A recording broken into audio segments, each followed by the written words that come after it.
Well, welcome back to If These Old Beasts Could Talk. And today I figure I'd do a straight up and down photo video of the typeset that I have for Russia and the Soviet Union and the Russian Soviet Federative Socialist Republic.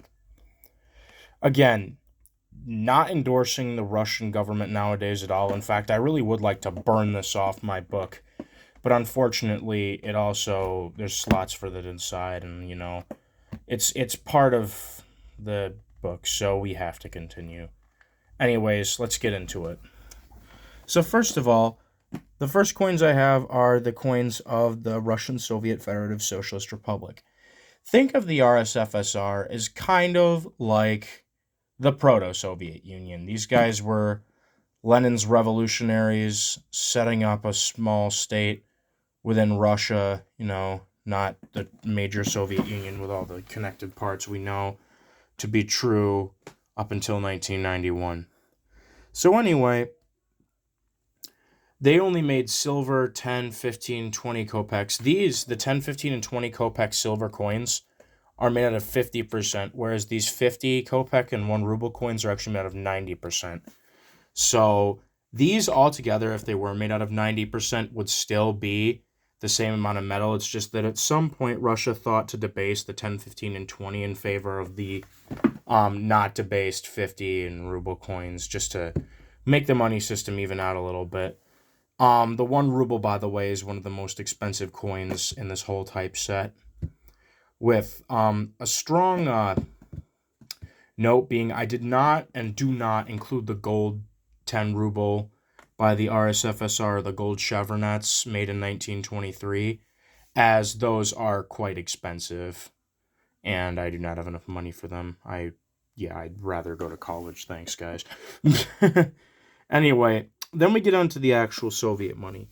We have a half kopeck, 1 kopeck, 2 kopecks, which is like the extent of a regular-sized coin, 3 kopecks, and then 5 kopecks. And this 5 kopecks came 2 days ago from Ukraine. A Ukrainian refugee carried this out of Ukraine and into Latvia, where they were at the time of shipping this, and sent it from Latvia to here.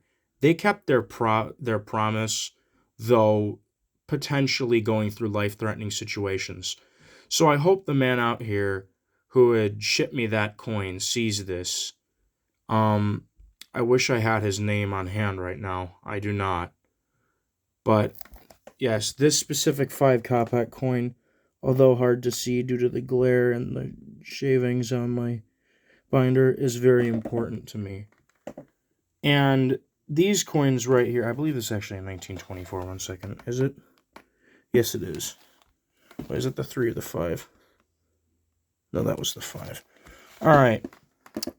So those are also, I did a video on this. This is actually extremely heavy. I have another variety that's cleaned a little bit and like pitted. These are very heavy. These 5 kopecks are about the same size as the ruble coins. Imagine having a nickel the size of $1.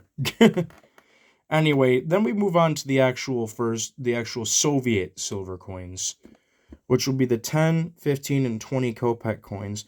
These two are 1930, this is 1929, and these two are both 1924. It's worth noting at this time they called the half ruble poltinik, or basically an old slang term for half ruble, as this actually says poltinik, well, the 50 kopeck of the RSFSR actually says 50 kopeck. This says 1 poltina. These again, 50% silver and 90% silver. Quite a bit heavy and quite a bit worth money. However, in 1926, we decided that this wasn't going to cut it, especially this guy. So the Soviet Union resized coins, with 1 kopeck being about the same weight as a half kopeck, 2 kopecks being slightly smaller than 1 kopeck, 3 kopecks being about the same size as 1 kopeck, and 5 kopecks being about the same size as 2 kopecks. These all being made out of brass and much thinner than the copper ones before. And they also had, for the most part, reeded edges as well. That's these. And then here are the back sides for the rubles of the RSFSR. And the kopecks. The kopecks of the Soviet Union. The coppers. The ruble and silver coins of the Soviet Union.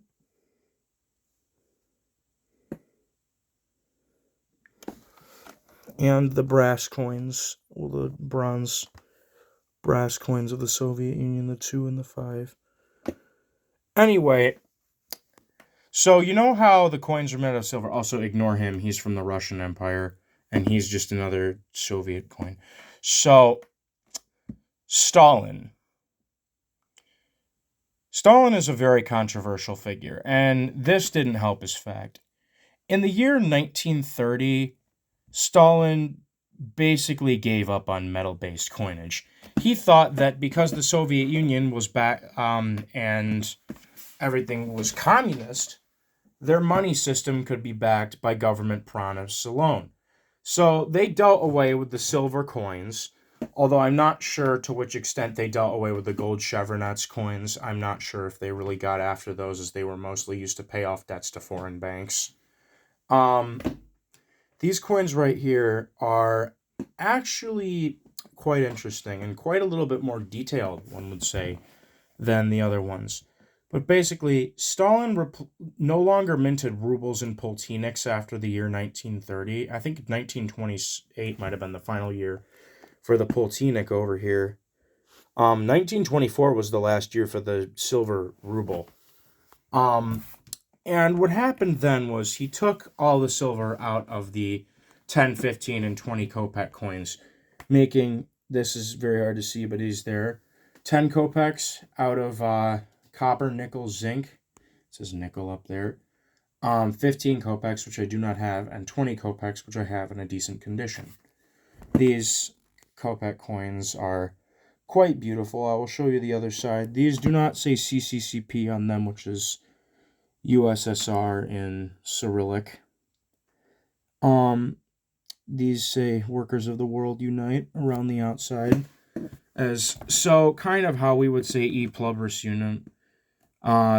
That's what the Soviet version of that was. Anyway, to get on with things, in 35 and 36, they had abandoned the worker with hammer design and the wreath design in favor of this design, which carried on until the late 50s. This design has basically 6 banners for the 6 nations at this time period that were kind of incorporated into the Soviet Union. This is a 20 kopek in quite good condition for its age. I believe I might have another coin around here. No, I do not, unfortunately. But yeah, that would be what that is. And then on the back side, I'll show you that too. Then you have these. These are 37 through 46. So they added 8. No, yeah, they added 9. This is, I believe, is 9 banners. And this comes with, yes, I have a 1 kopek, a 2 kopek, ignore him, and a 15 kopek of this era. Well, the 15 kopek is in poor condition.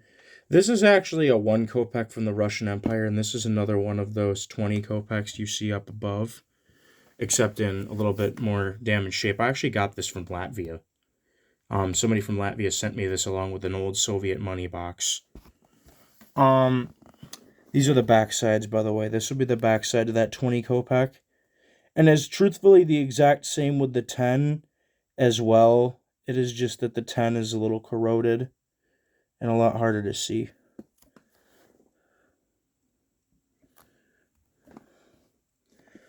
And then this will be the back to the 6 wreaths, with the 6 banners, 20 kopek.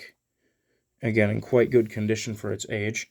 And then down here is the back to the 1 kopek and 2 kopek from the World War II period. This is also the front, well, this is, yeah, effectively the front side of the Russian Empire 1 kopek.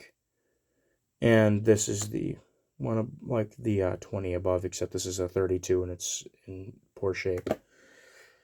Oh, that's the 15s back as well. It's just the same as the 20, except with 15, and the coin is slightly smaller.